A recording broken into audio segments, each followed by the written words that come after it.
Holy moly, this episode is wild. Shut up and sit down.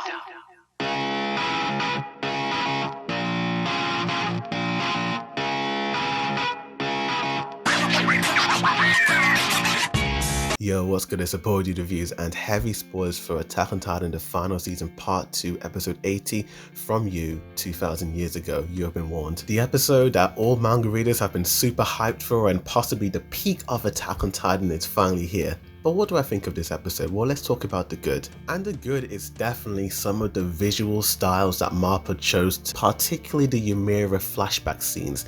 I loved how grim, dark, and gritty the art style was in the flashbacks, how everyone was all in very muted color palettes, and I just love the style of like the way the eyes are drawn. Like, we don't see the pupils of anyone in the past. The sketchy lines on their eyes, it's just so creepy and horrifying. Some of the cinematography when the soldiers were burning down Ymir's village looked so gorgeous, and I love the lighting and the flickers of flames. But I do feel like Ymir did steal the whole episode for me. Just this poor innocent girl thrown into this world of chaos that she never even asked for. Being a slave to the original Eldian king, the horrible things he did, burning her village down, cutting her tongue off, forcing her to have kids, and then even after everything, she sacrifices herself to protect him, and he just doesn't give a damn. All he cares about is the power of the Titans.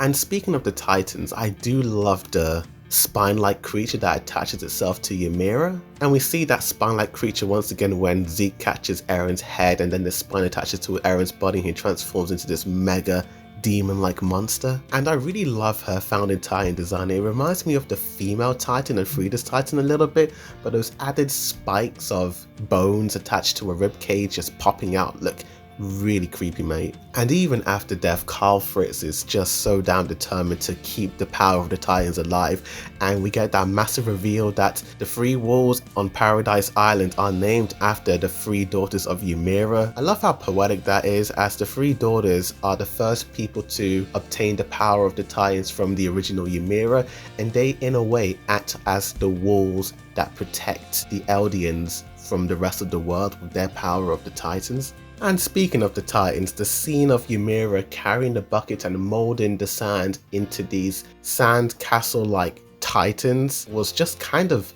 sad to watch, because it does reveal that the way the Titans are formed were created all by Ymir. And it also reminded me of the moment where Hanji talks to Eren back in season 1 and she kicked the Titan's head and it was super light, considering the sheer scale of these Titans. And yeah, they're practically made out of sand, no wonder. While we're on the topic of Titans, the representation of the rumbling when Eren and Zeke come into contact was far more terrifying than I could have ever imagined.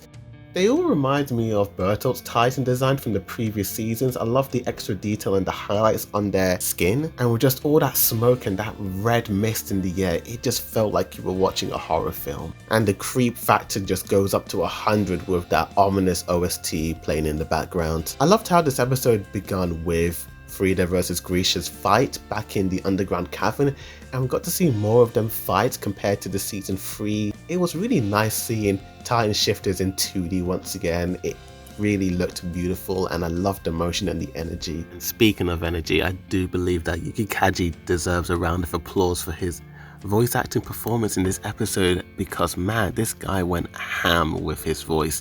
From the moment he was screaming at Ymir in the paths, and then him talking and shouting to Ymir. Honestly, it felt like Yuki Kaji did the voice first, and then the animators had to animate around his voice, because the way it was animated and the expressions and motion of his face looked pretty damn fluid at times and in parts of this episode. I loved how MAPPA used the scene from season 3, episode 22 of Eren kissing Historia's hand, as it made it a bit more clear that he did see the future way back then. I know there might be some manga readers who might be a little bit mad that MAPPA didn't include the first half of chapter 123 in this episode, but I do feel like it was a great choice to cut that scene and move it for a future episode, as it just made the whole pacing of this episode flow so much more nicely.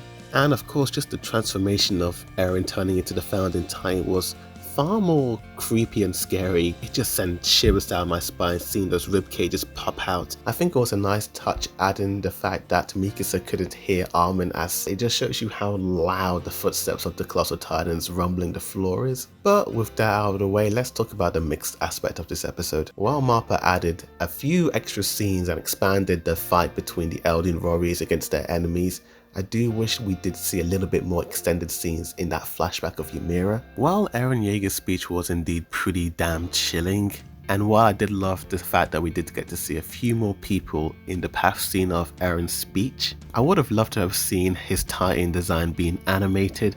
I mean, bloody heck, the design of his founding Titan at the end was quite creepy. It is what it is, it's just a small little nitpick. And surprise, surprise, I didn't have anything bad to say about this episode. This episode was practically a masterpiece.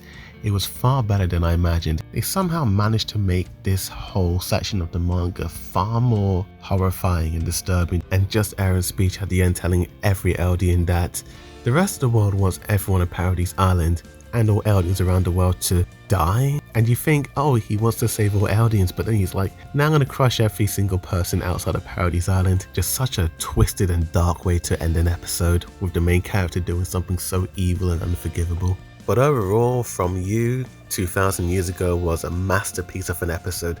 Had a lot of beautiful themes, beautiful writing, some beautiful shots here and there. The background art was especially gorgeous in those Ymir flashbacks. MAPPA absolutely nailed this episode, and it exceeded my expectations as well. So without a doubt, this episode gets a 10 out of 10 and an A star. Thank you, MAPPA, for making this episode beautiful and amazing, and I just loved it. Thank you. But tell me in the comments down below what you guys thought of this episode. Did you like it? Did you hate it? What was your favorite part and what was your least favorite part? Tell me. I'll be doing an anime versus manga comparison of this episode in a few days time, possibly by Thursday should be uploaded. And stay tuned for the episode 81 preview anime versus manga comparison that I'll be doing a little bit later on. So stay tuned for all that. Like this video, subscribe for more Attack on Titan reactions, reviews, comparisons, rankings and more. But thank you for watching, and Boarded Review signing out.